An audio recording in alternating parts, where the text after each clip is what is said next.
स्वागत है आपका गेम चेंजर्स पर। मेरा नाम है आकाश और बात करेंगे सचिन यादव की। सचिन यादव एक ऐसी सनसनी जिसने उस तरीके से नाम बना दिया कि भाई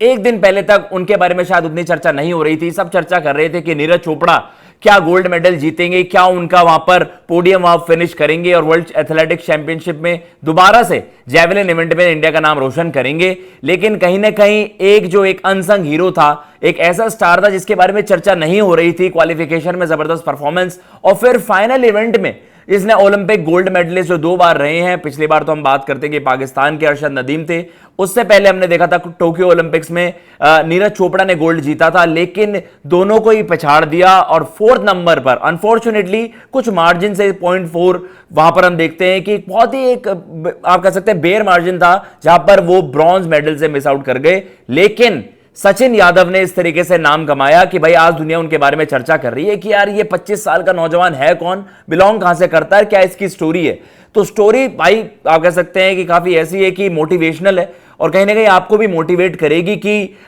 यूपी के जिला बागपत गांव खेकड़ा से वो बिलोंग करते हैं। एक समय ऐसा भी था कि उन्हें अपने जेवलिन स्पाइक्स के लिए उनके पिताजी को वहां पर पैसे उधार लेने पड़े थे कि बेटा जो क्रिकेट को छोड़कर जेवलिन में अब अपना नाम बनाना चाहता था, इंडिया को और ज्यादा मतलब वहां पर आप कह सकते हैं प्राउड महसूस करवाना चाहता था भारतीय लोगों को। तो कहीं ना कहीं ये है, उन्होंने जब डिसाइड करा तो उस समय उस जो फैमिली की सिचुएशन थी कुछ इस तरीके से थी। लेकिन आज जब हम बात कर रहे हैं तो बात कर रहे हैं उस खिलाड़ी के बारे में जिसने नीरज चोपड़ा को भी पीछे कर दिया और जिसने अरशद नदीम को भी पीछे छोड़ दिया। लेकिन जो मोटिवेशन थी इस इवेंट से पहले, क्योंकि उन्होंने जो 86.27 जो उनकी बेस्ट परफॉर्मेंस है आज तक की, बेस्ट थ्रो थी आज तक की, पर्सनल बेस्ट परफॉर्मेंस दी और वो भी इतनी बड़ी स्टेज पर, उसके पीछे मोटिवेशन क्या थी आपके सामने वो स्टेटमेंट चलाते हैं जो इनके जो कोच साहब हैं उन्होंने किस तरीके से बताया कि भाई जो इन्होंने परफॉर्मेंस दी है और सभी को चौंका कर रख दिया कि यार ये जो लड़का है वो बस एक मेडल से मिस आउट कर गया, लेकिन मोटिवेशन थी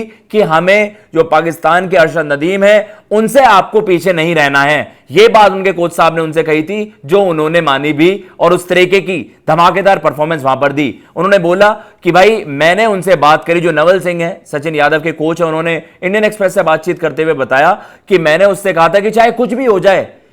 मेक श्योर कि इस बात का जरूर ध्यान रखना कि आपको नदीम से पीछे फिनिश वहां पर नहीं करना है, पाकिस्तान से नहीं हारना है। तो कहीं ना कहीं उन्होंने कहा कि ही प्रॉमिस्ड ही वुड, कि भाई उन्होंने मुझे प्रॉमिस करा कि बिल्कुल मैं इस तरीके की परफॉर्मेंस देने की पूरी मेहनत करूंगा, कोशिश करूंगा। तो उन्होंने कहा कि इस बात से उनको एक एक्स्ट्रा मोटिवेशन थी कि वो अपना बेस्ट परफॉर्मेंस दे पाए इतनी बड़ी स्टेज पर जहां पर ओलंपिक गोल्ड मेडलिस्ट भी उनके पीछे रह गए, उनसे पीछे रह गए। उन्होंने नीरज चोपड़ा के बारे में भी कहा he is the best in the world, Neeraj Chopra की तारीफ करते हुए कहा। और बस उनका एक ऑफ डे था, उनका थोड़े से बैक इश्यूज भी थी, लेकिन उन्होंने कहा है कि Sachin proved that he has the potential to be the best. तो उन्होंने कहा to be one of the best. तो उन्होंने ये बोला है कि सचिन यादव इन फ्यूचर 25 साल की इनकी एज एंड डेफिनेटली यहां से वो कोशिश करेंगे और जबरदस्त परफॉर्मेंसेस दें और आपके एलए गेम्स है 2028 में डेफिनेटली अब नीरज चोपड़ा के अलावा हमारे पास एक और सुपरस्टार इन द मेकिंग की हम बात करेंगे। अब जेवलिन का एक कल्चर बन रहा है इंडिया में, Neeraj Chopra the golden boy, one of the greatest athletes पूरे इंडिया की अगर स्पोर्टिंग हिस्ट्री की आप बात करोगे। अब वहां पर चुनौती देने वाला ये शेर आ गया है जिसकी परफॉर्मेंस के बाद, जिसकी दहाड़ के बाद दुनिया आज उसके बारे में चर्चा करी है कि यादव जी हैं कहां से और क्या इनकी स्टोरी है।